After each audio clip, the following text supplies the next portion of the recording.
We begin in northeastern Ukraine, where Russian forces are continuing to make some of their most significant battlefield gains in nearly 2 years. Moscow's army is now advancing towards an important defensive line after its surprise cross-border assault 4 days ago. Meanwhile, U.S. Secretary of State Antony Blinken met with President Volodymyr Zelensky in Kyiv earlier. According to the State Department, they discussed frontline updates as well as the importance of newly arrived U.S. security assistance. Before that meeting, the Ukrainian president stressed how critical it is to stop Russian troops from making further gains. Our task is crystal clear: to thwart Russia's attempt to expand the war. The fulfillment of this task depends literally on everyone who is on the ground, from Chernihiv to Vovchansk, from Kharkiv to Donetsk. There must be no safe place for the occupier on the Ukrainian land, as well as in our sky. CNN's Frederick Pleiken joining me now live in Berlin. Fred, tell us more about the situation. Obviously, a very challenging time for Ukraine as Secretary of State Blinken is visiting.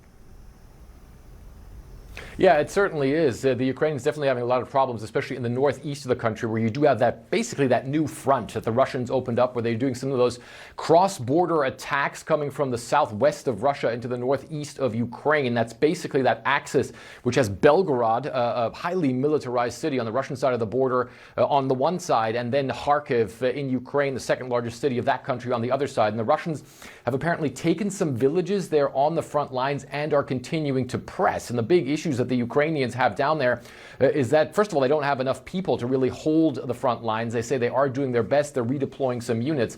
But the other thing that's also a big deal, and which was also actually a big deal in that meeting between Secretary of State Blinken and the Ukrainian president, is the fact that the Russians are now able to use their air force in a much more effective way than they have in the past. They've essentially managed to outfit Cold War era bombs with guidance and wing kits, making them or enabling them to fly further and more accurately. And that's why the Ukrainian president said today they need a lot of military aid. But one thing that he specifically singled out was he said that the Ukrainians needed 2 additional Patriot surface-to-air missile systems, and of course the missiles to go with them. Those are long-range surface-to-air missile systems that can still combat those Russian aircraft for the Kharkiv area. So that's definitely on the top of the wish list for the Ukrainians.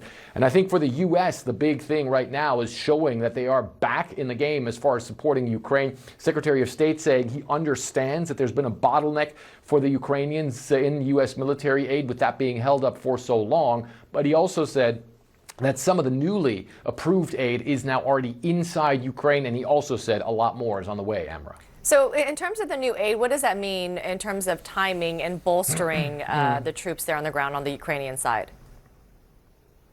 Yeah. Well, first of all, the timing obviously is key. The Ukrainians are saying, this is something that Volodymyr Zelensky said as well today at the beginning of the meeting with Secretary of State Blinken, is he said he hopes that the aid comes as fast as possible. Now, first and foremost, for the Ukrainians, that means artillery ammunition, 155 millimeter artillery shells.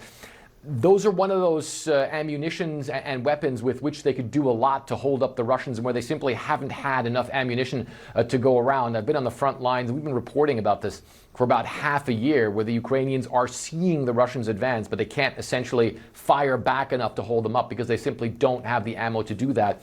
That is now arriving in the frontline areas. But then you also have rocket artillery ammunition, for instance, for those HIMARS surface-to-surface systems, where the Ukrainians also say they need a lot of that to come in as fast as possible. On top of that, any sort of weapons that could hold the Russians up, the Ukrainians are obviously saying surface-to-air missile systems right now for the front lines, for them pretty much at the top of the list, as they are facing that very difficult situation right now in the northeast of the country. But really, at this point in time, the Russians are pressing on almost all fronts, Amra. Yeah, absolutely they are. Frederick Pleiken, appreciate your reporting. Thank you very much.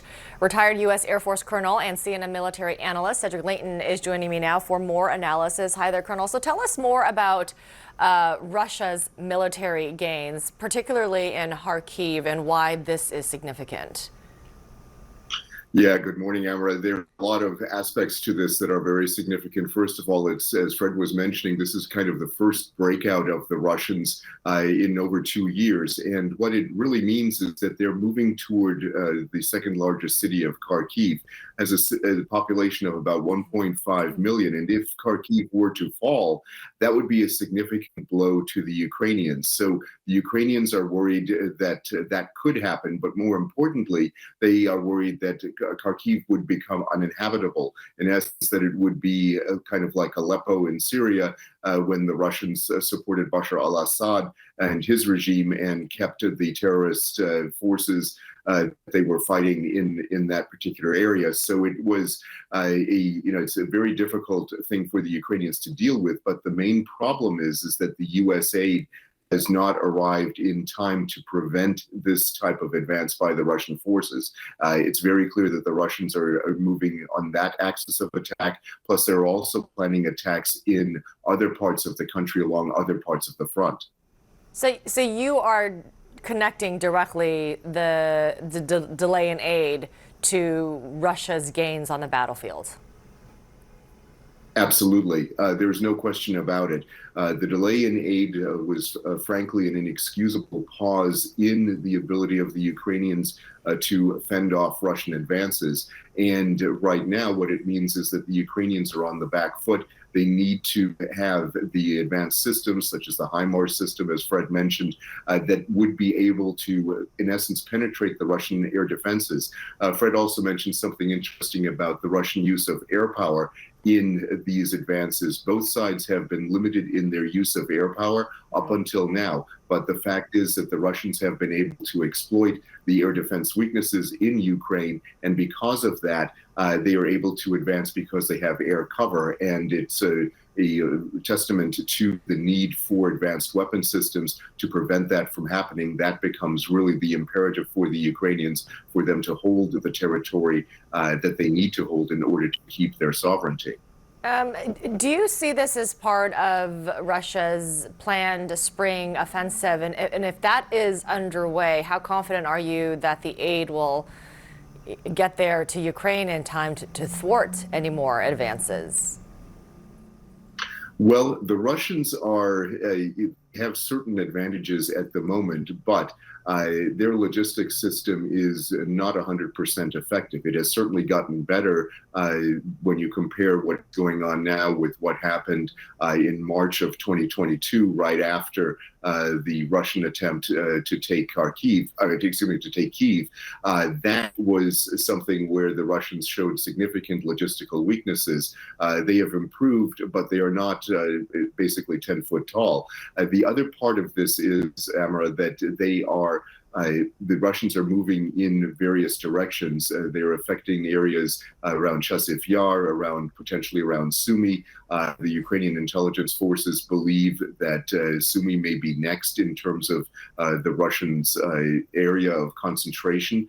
So this is, I think, definitely part of the Russian spring offensive, and the Russians are going to exploit this period where the U.S. weapons that were promised in the past aid package that before they arrive in theaters. So that's going to be, I think, the major issue. Right now, we're seeing movements on the ground where some of these weapon systems are in place, but not enough to thwart the Russian advance. But once the weapon systems are delivered, then we could probably see a change in the battlefield dynamics, and Ukraine will be able to hold its own against the Russians.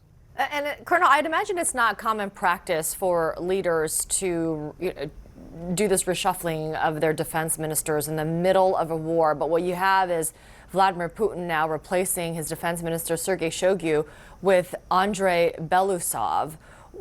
Why are we seeing this? What does this portend? And what can you tell us about Belousov?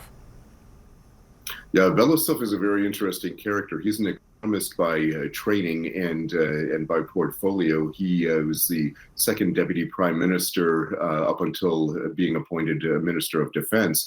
And his main focus is basically the economic aspect of the war. So what this tells us is that Russia is completing its transition into a wartime economy. And if you want to look at historical analogies, it's kind of like what the Nazi Germany did in the run-up to World War II and what the Italian fascists did during that same period in time. In essence, you had private enterprise, which was state-controlled and followed basically state production dictates. Belousov is known as a person who believes that the state is the engine of innovation.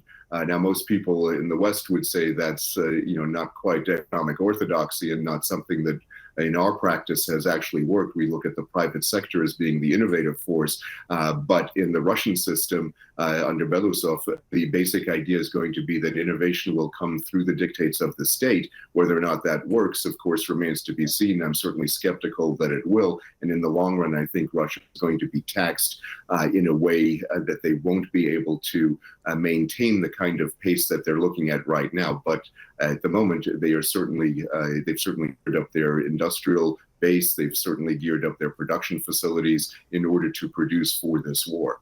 All right. Colonel Cedric Leighton, always appreciate your analysis. Thank you so much.